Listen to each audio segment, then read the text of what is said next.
You're listening to Ask the Expert on Sprott Money News. Hello and welcome back to this month's Ask the Expert here on Sprott Money News. I'm your host, Jeff Rutherford, and on the line with me today we have Mr. Andrew Maguire. Andrew Maguire is an independent London metals trader and analyst, internationally renowned for his unique ability to read the precious metals market with the knowledge and experience he's gained over 35 years of trading in financial and commodity markets. Andrew sits on the advisory board of a global physical bullion exchange and is a consulting advisor to many international hedge fund managers, bullion banks, directors, and metal traders globally. His website is andrewmaguiregoldtrading.com, and with that, we'd like to welcome Mr. Andrew Maguire. Andrew, thank you for joining us here today. Great to be with you, Jeffrey. So, Andrew, before we get into the questions from our listeners, I think it's important for those who are not familiar with your story to hear how you've gotten to this point in your life and your career. So if you wouldn't mind, if you can please give us a little bit of your background and the key events that have brought you the sort of global attention that you've received in the last few years. Yeah, Jeffrey, I will do. Essentially, I've been a specialist gold trader for a long time, and I think the first time I noticed that there was some odd events in the market was around about the time of what we call the Brown's bottom, which was, of course, the Bank of England, Gordon Brown selling all the Bank of England's, or half of the Bank of England's gold, which was 400 tons. And it was just the very odd way that was conducted. And I started to really look at how these markets were manipulated. And I think one of the things that I came across some very good people in my time, Ted Butler being one of them, especially he brought to light some of the silver manipulations. And what I did was, when that particular time in 2008, March 2008, when Bear Stearns went down and JP Morgan took over the Bear Stearns company, there was some really, really odd stuff going on. And we obviously understand that there was a takeover, and we understand that there was a huge short position being held by Bear Stearns, and which could have been one of the reasons that they did go under. But essentially what happened after that really, really got my attention. And I think the fact is that when silver was taken down from $21 down to $8.50 in a matter of a few months, and yet the concentrated silver short position actually grew in that time. So if there was a mandate, a Fed mandate, or some mandate that yes, take it over, but work it off, that wasn't happening. And I think what really, really got me to the point where I actually had to complain to the CFTC was I had so much evidence of manipulation at that time, banks colluding, and being able to read ahead of time what they were going to do.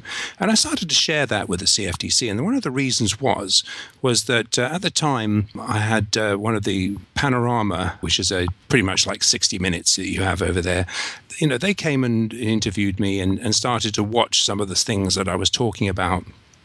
And when they realized that this was something that was actually occurring and that it had a real world effect, they went over and they filmed, spent a lot of money and filmed miners in Bolivia, and to the point where there was even, and silver was at this point down into the 12s or the 8s, and there was mines being shuttered, real world people are being put out of work, people not being able to feed their families. And I think that's really what got me. I thought, you know what, this is just not right. And sure, we can trade this market and we can all think we're being clever chasing a dot on a screen, but ultimately they filmed somebody who'd committed suicide. And so at that point there, I thought it's time to actually draw all the evidence together and make a complaint and make it so strong that the CFTC couldn't ignore it. So that being said, Andrew,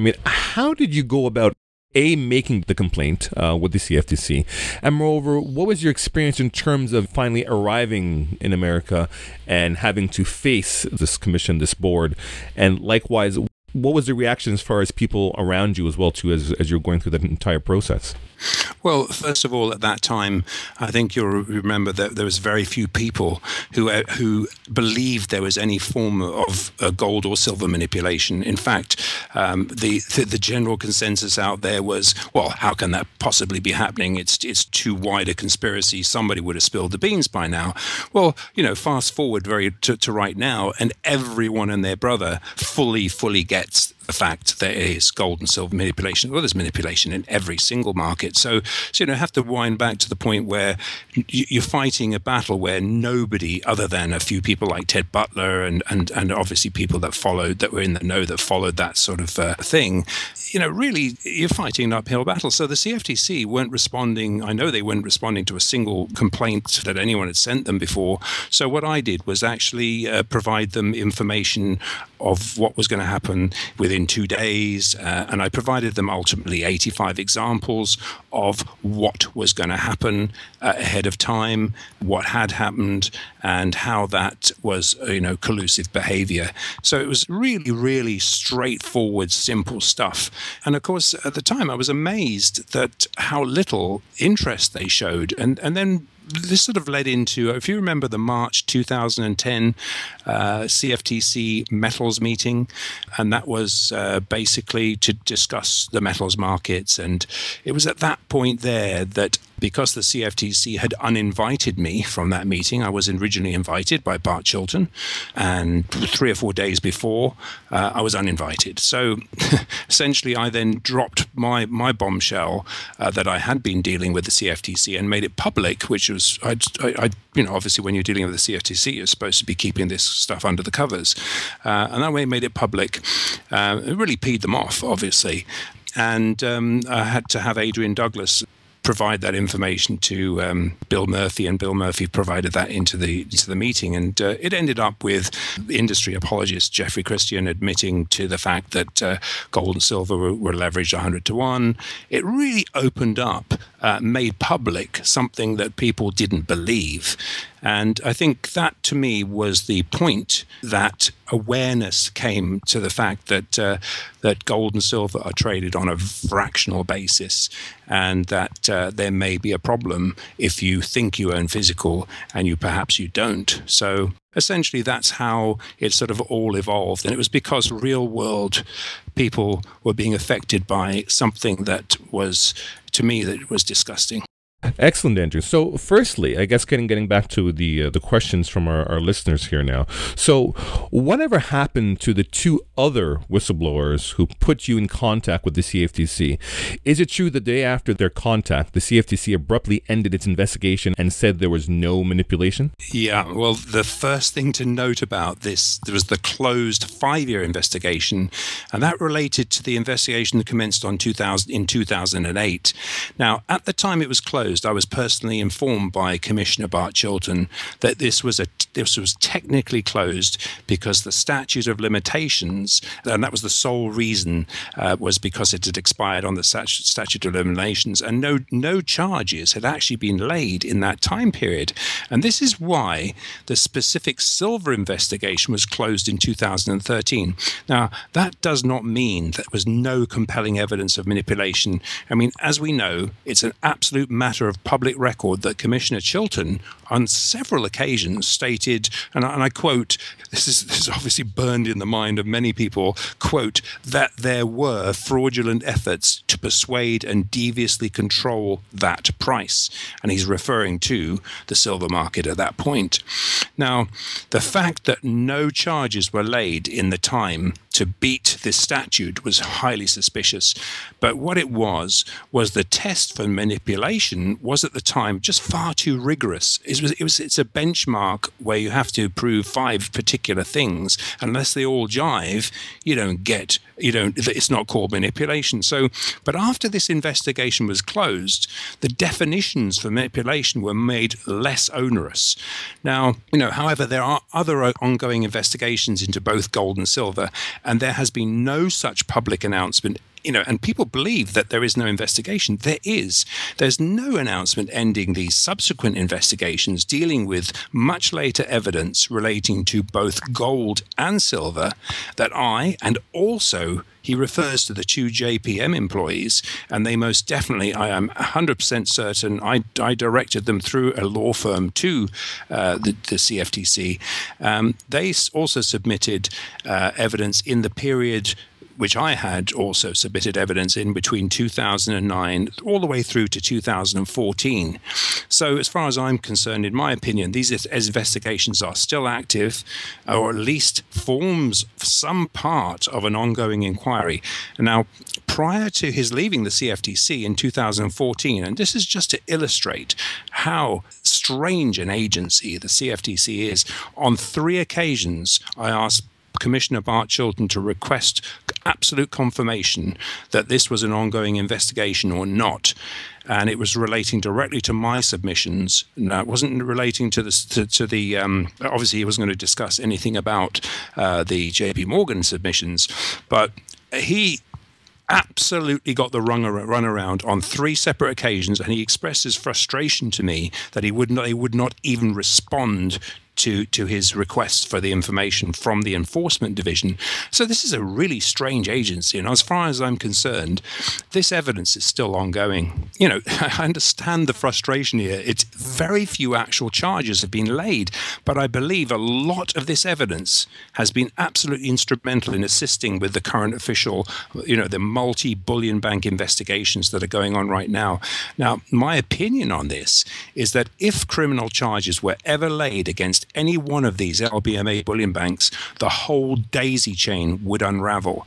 Now, the economic fallout is, in my opinion, the reason we've not seen easily provable blatant criminal acts acted upon by the CFTC or the Department of Justice.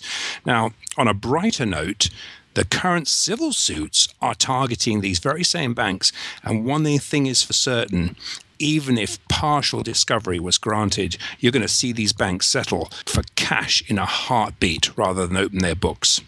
So the battle continues, I guess is what we're saying, Andrew. The battle wages on. It absolutely goes on, but unfortunately, this is a strange agency and they don't share any public information.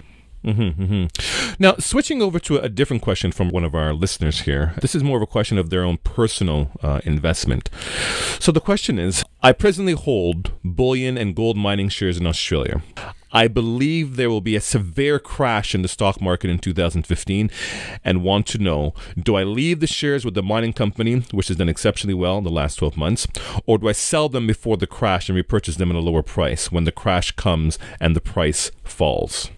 What's your thoughts on this, Andrew? Yeah, I totally agree that there's a stock market crash. It's an absolute given we're going to see that. Now, however, although I do have some close ties to the miners, I have to say I specialize in trading gold and silver.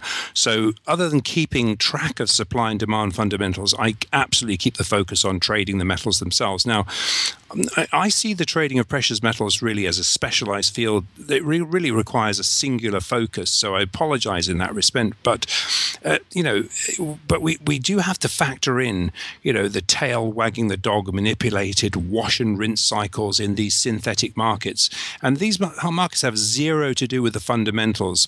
Even if you have done your due diligence of why a miner should be going up or when it's actually going down, for example, you have to understand that's why my focus is 100% on extracting alpha from our core long and vaulted positions and for our clients' positions. And this is, in my opinion, a full-time commitment.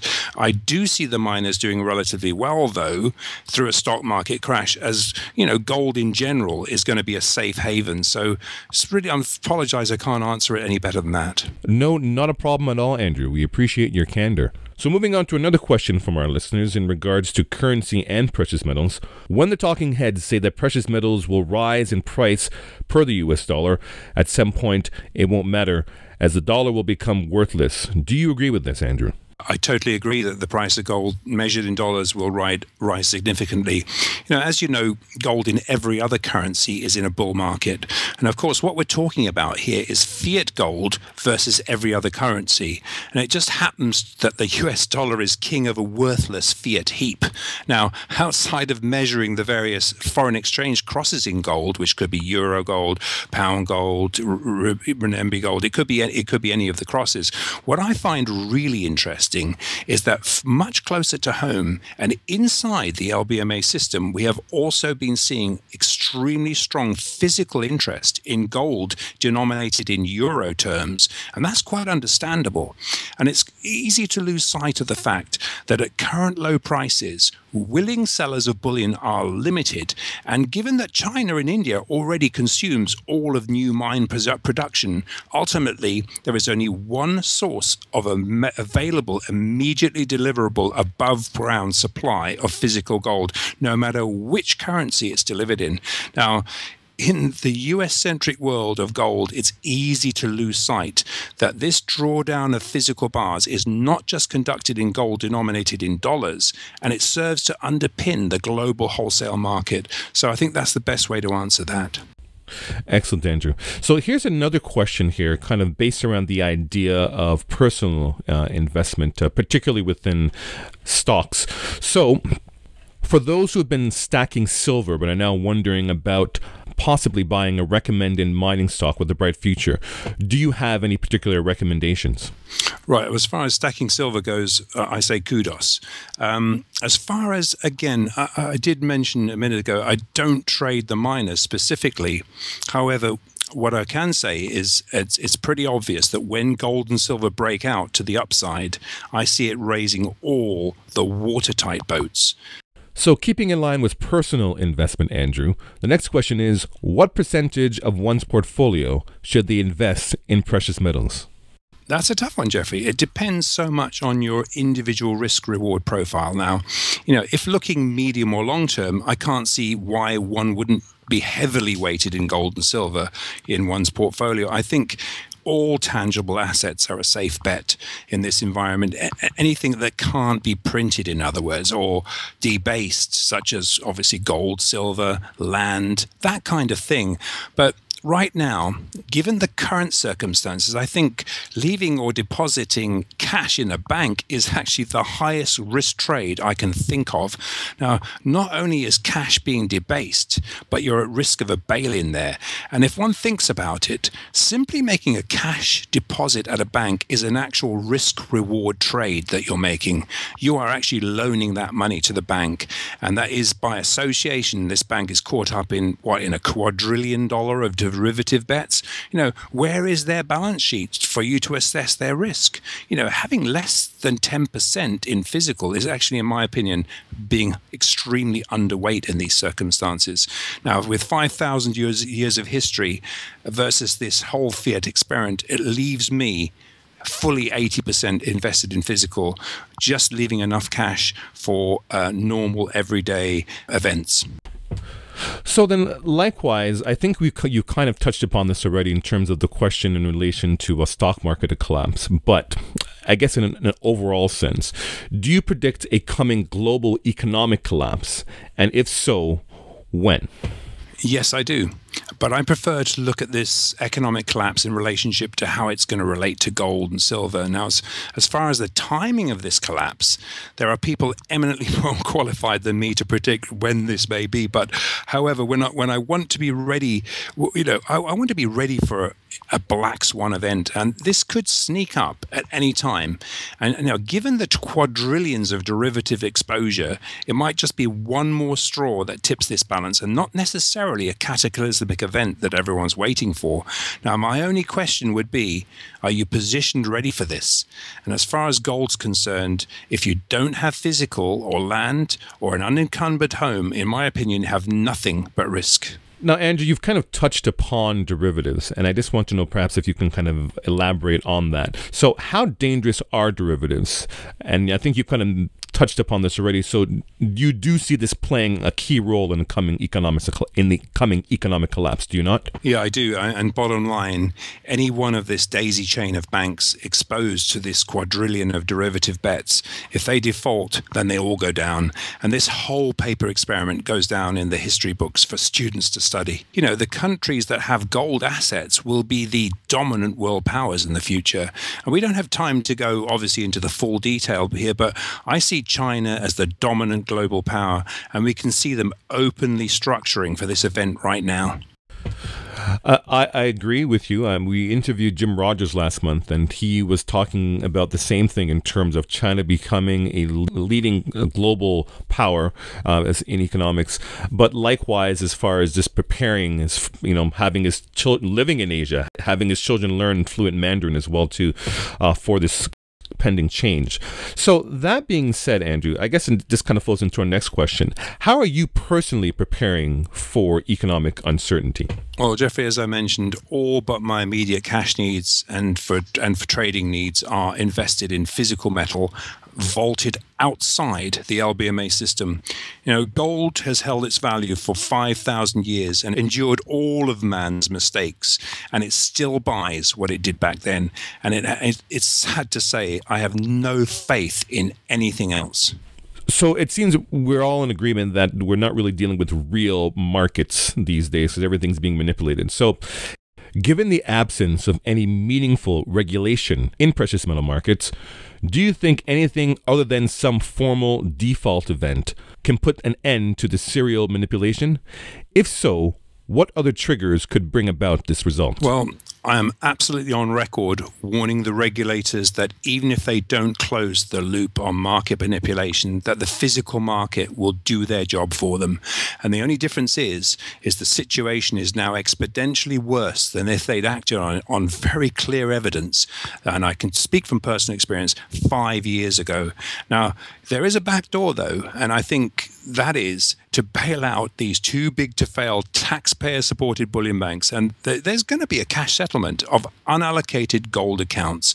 And as we know, this is not going to be called a default, as the LBMA unallocated account agreement provides this cash settlement option, which very few people I talk to even realize. I mean, the trigger for this is very close. In fact, I see an absolute perfect storm. It's already unsettling this house of cards. And I'm certain that this trigger is going to be the imminent launch of the game-changing international-facing allocated bullion exchange that I'm going to have a seat on. Now, I'm pleased to be associated with this. For the first time in gold trading history, this international-facing exchange provides the global investors and traders direct access to the wholesale global markets through a totally secure platform, and they can buy and sell and vault their wholesale physical bullion in any size completely independently outside of this closed loop LBMA system. Now, you know, they're able to trade and vault physical metal in the global hub of their choice. And this could be the free trade zone, it could be Singapore, it could be Dubai, it could be anywhere of 11 particular hubs that are in force at the moment. And the key thing here is the complete anonymity from the insider bullion banks that you get by trading outside of the LBMA conduit. And no longer will this small group of controlling LBMA bullion banks be able to front run or have visibility into the book that they have been controlling for so long. And this undoes the whole manipulation story. I mean, this new 23-hour-a-day exchange is even going to negate the need for a twice-a-day still manipulated LBMA fix, which currently is just the same thing. Well, I just say same dance, new dress. And this is the most exciting technological developments since the over-the-counter markets. And if you remember, the over-the-counter markets migrated to an electronic exchange in the 1980s. And this is in a similar way. It's going to change the way physical is traded. And this is a tectonic shift. And the reason I'm so excited about this new marketplace, that it's going to allow unallocated gold and silver holders to securely allocate their unallocated gold holdings and sidestep this major collapse in the paper markets that is definitely coming. And as this progresses, this leverage unwind of unallocated moving to allocated is going to be the trigger that actually forces a bullion bank cash settlement and a large gap who move higher in the price of gold and silver. So, Andrew, you've elaborated greatly upon the new platform. So, looking over at what's happening in Shanghai, in China, what effect do you think the increasing importance of the Shanghai Gold Exchange will have on the global gold market? The physical gold market hubs have actually already migrated to Asia, as we know, and I'm sure Mr. Rogers was talking about that with you. China is obviously the major global physical hub, and very soon we're going to see a Shanghai-Beijing gold fix that completely front runs London. I mean, this is incredible stuff. I mean, this is nothing that was envisaged by the LBMA. When you think about it, some 600 tons of paper gold and some 5,000 tons of paper silver get settled amongst the LBMA bullion banks every single day. I mean, this is mind-boggling to most people, but this relates to unallocated fractional reserve bullion accounts that are connected to billions of dollars of derivative bets. So even though much of this is legitimate bullion banking, there is no visibility into this, and the physical markets are diverging, and it's going to backwash against these synthetic price setters. So, Andrew, I guess getting to the end of the interview here, I guess one of the final questions is the overall idea of this ongoing manipulation. What is your prognosis in getting the manipulation of big banks of gold and silver to fess up and pay for their illegal activity? Furthermore, is that even possible or realistic?